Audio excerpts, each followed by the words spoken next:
We live our lives on a treadmill, one that is perpetually accelerating. It is the hedonic treadmill, the endless pursuit of the next thing that we believe will finally deliver lasting happiness. We chase the promotion, the new phone, the dream vacation, and for a fleeting moment after we achieve it, we feel a surge of satisfaction. But the feeling is ephemeral. The glow fades, the novelty wears off, and our eyes quickly fix on a new, more distant horizon. A persistent, low-grade sense of lack settles back in the quiet, gnawing belief that true contentment is still just around the corner, waiting for us in the next acquisition, the next achievement, the next destination. This is the great trap of modern life. We are so busy striving for a life we don't have that we forget to live the one we do. Over the course of this journey, we have assembled a powerful nature recovery kit. We have learned to reset our nervous system with sunlight, to ground ourselves in the soil, to soothe our minds with the scents of a garden and the sounds of the wild. We have rediscovered the ancient biological mechanisms that can pull us back from the brink of anxiety and overwhelm. But for these tools to create a lasting transformation, we need one final piece. We need a new operating system for the mind itself. This final chapter explores the profound power of gratitude, not as a polite social nicety or a fleeting emotion, but as a scientifically validated tool for intentionally rewiring the very structure of your brain for joy. Why is the simple act of focusing on what you have infinitely more powerful than obsessing over what you lack? How can a feeling as simple as thankfulness physically alter the neural pathways that govern your daily experience of reality? The answer is that gratitude is not a passive feeling, it is an active practice. It is the ultimate form of mental exercise, a deliberate intervention that directly counteracts our brain's innate negative programming. It is the practice that turns fleeting moments of peace into an enduring state of being, and it is the glue that binds all the lessons we have learned into a sustainable and resilient way of life. To understand why gratitude is such a powerful intervention, we must first be honest about the default hardware we are working with. Your brain, a masterpiece of evolutionary engineering, was fundamentally designed for survival, not for happiness.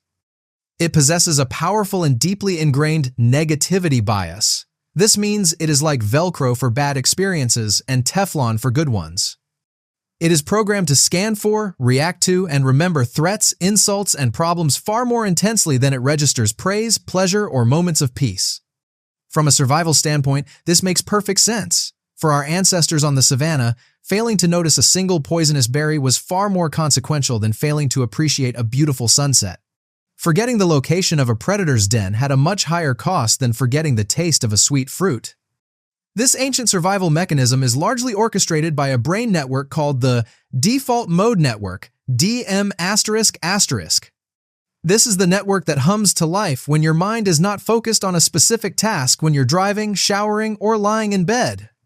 It's the source of your daydreams, your self-reflection, and, for many, your anxieties.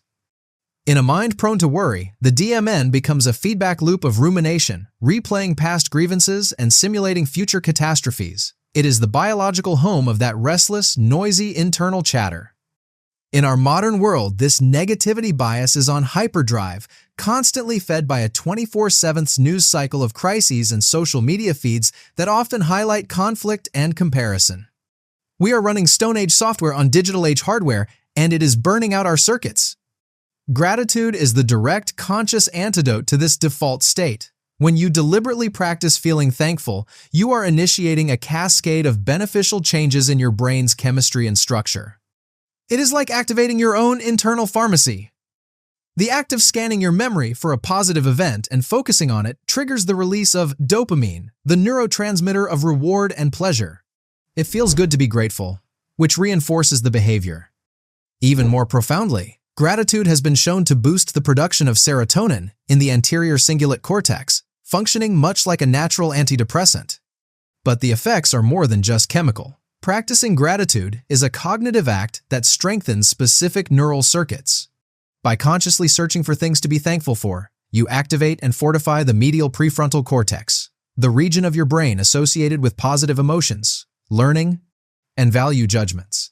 As you focus on feelings of appreciation and safety, you simultaneously reduce activity in the amygdala, the brain's fear center.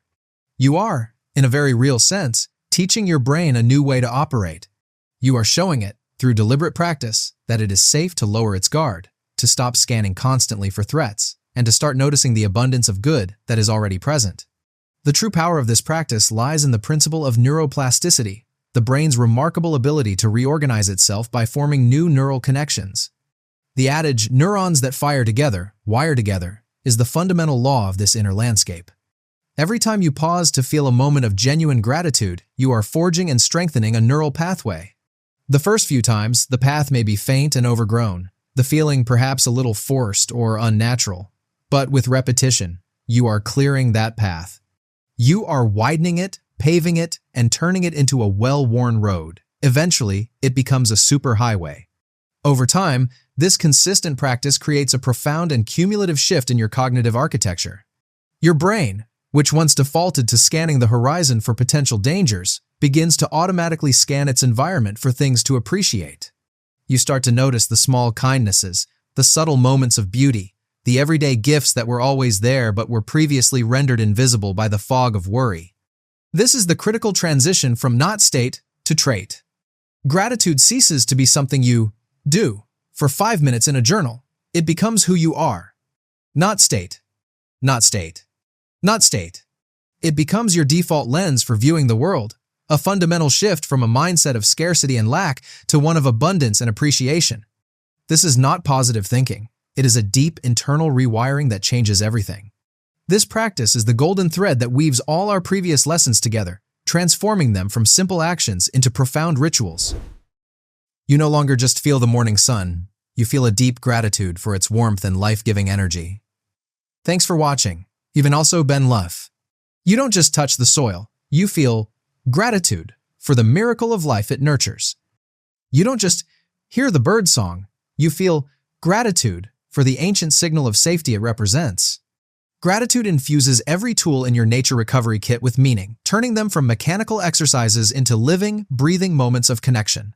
It is the final essential ingredient that makes the healing stick. Our journey was never about escaping the modern world. It was about learning how to live within it with a resilient nervous system, an ancient heart, and a rewired brain. Gratitude is the native language of that heart. It is the new, life-affirming operating system for that brain. It is not an endpoint, but a new beginning, a new and beautiful way of seeing the very life you are already living.